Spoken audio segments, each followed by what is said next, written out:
Hello YouTube. Well, it's kind of a damp and dreary day outside, but it's nice here in the shop. And I picked up all of my parts from Agco over the weekend. Mostly seals and gaskets, but I did get 2 bearings. So the next thing I need to do is press this new front bearing onto the new input shaft. But I think what I might do first is put the PTO shaft seals in the front here first. Right here, the PTO shaft runs from the back end of the tractor up here to the coupler. There are actually 2 seals going there. And of course, there's a seal goes on the input shaft here.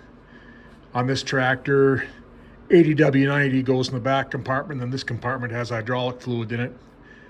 I know some folks run universal tractor fluid in both sides, but I figure it came with 80W90 in the transmission and rear end, so that's what I'm going to put back in it.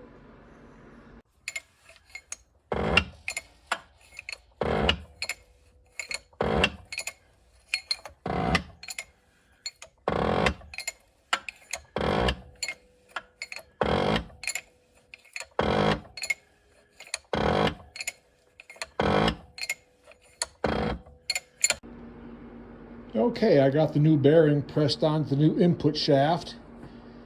I put the new little pilot roller bearing in the end of it and slid it in there. It slid in very easily. Put the new seal here on the bearing retainer. Torqued that down.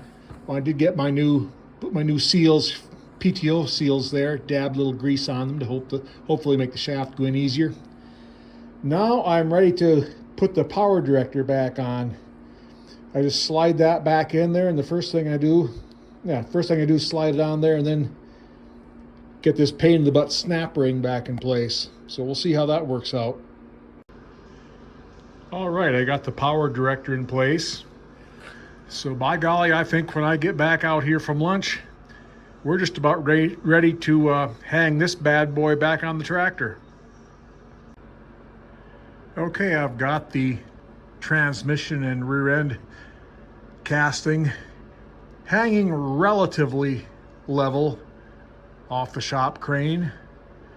So what I need to do now is put the gasket in place there and then see if I can slide these 2 things together.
I wasn't sure how difficult it would be to get that back together, but it turned out it wasn't too bad. I just got it up there to where it was, the power director was up against the splines in front, and I just reached in there and rotated the power director until the splines lined up, and it slipped in there pretty good. So I've got my cribbing readjusted here now.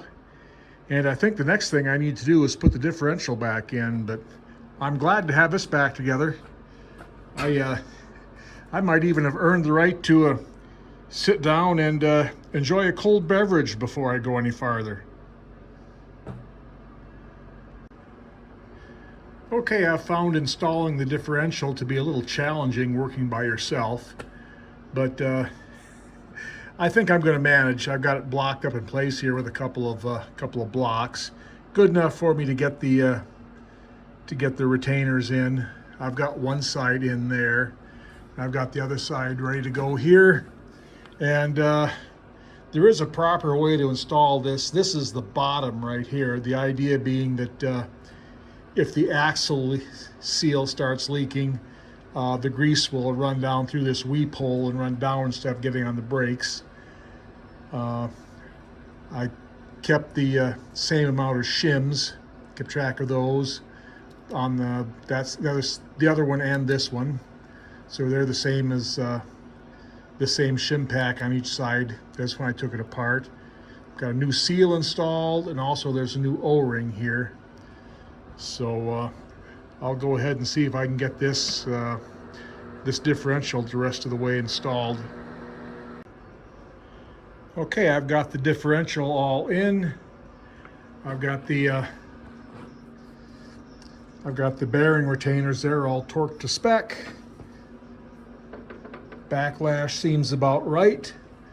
So we got that taken care of. Yeah, it started to get kind of late in the afternoon, but before I go in today, I'd really like to get that back casting installed. So, and I have not had a chance to clean that yet. So I think I'll grab it with the shop hoist, get it up, see if I can get it cleaned off. And if I could get that on there this afternoon yet.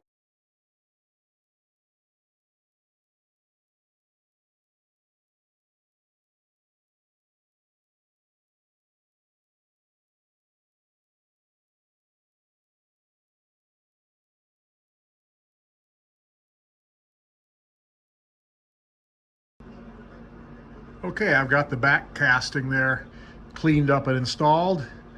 So I think I'm going to call it a day. I'm pretty satisfied with the progress I made here. And we'll rest up tonight and get at it again in the morning. Good morning. Well, the first thing I'm doing today is making my brake control rods. The brake actuating rods. It's not too difficult. I've got 2 pieces of 3/8 steel rod. I cut them to the proper length. And now I'm cutting threads on each end of them. Fine thread on one side and coarse thread on the other. So, not too difficult. I'm on the first one right now.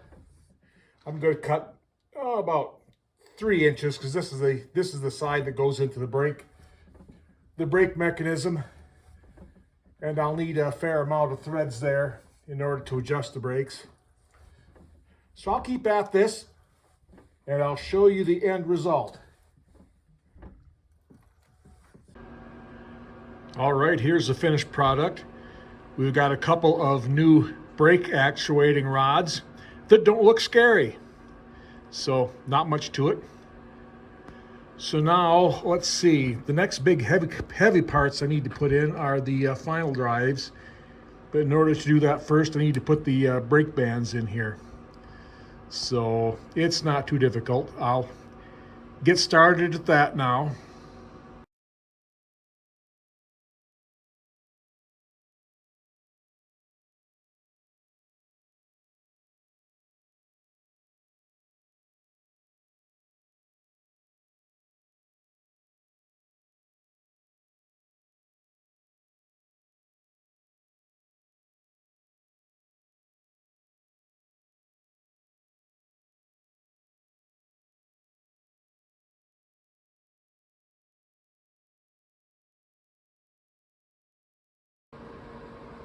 All right, I've got the friction plate changed.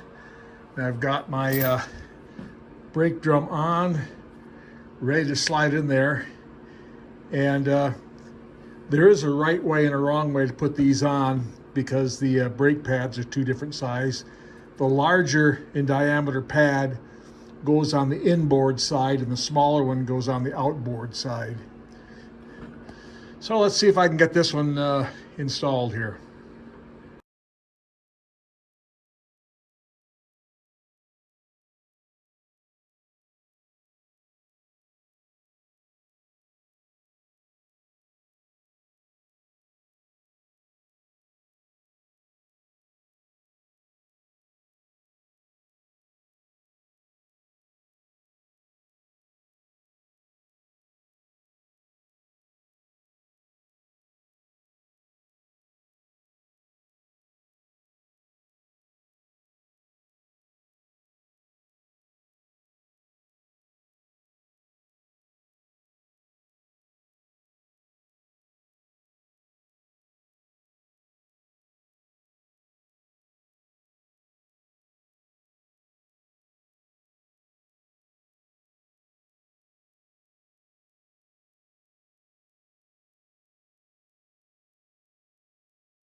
Okay, I've got the right-hand final drive on, and I think I'm going to call it a day. I am officially out of gas.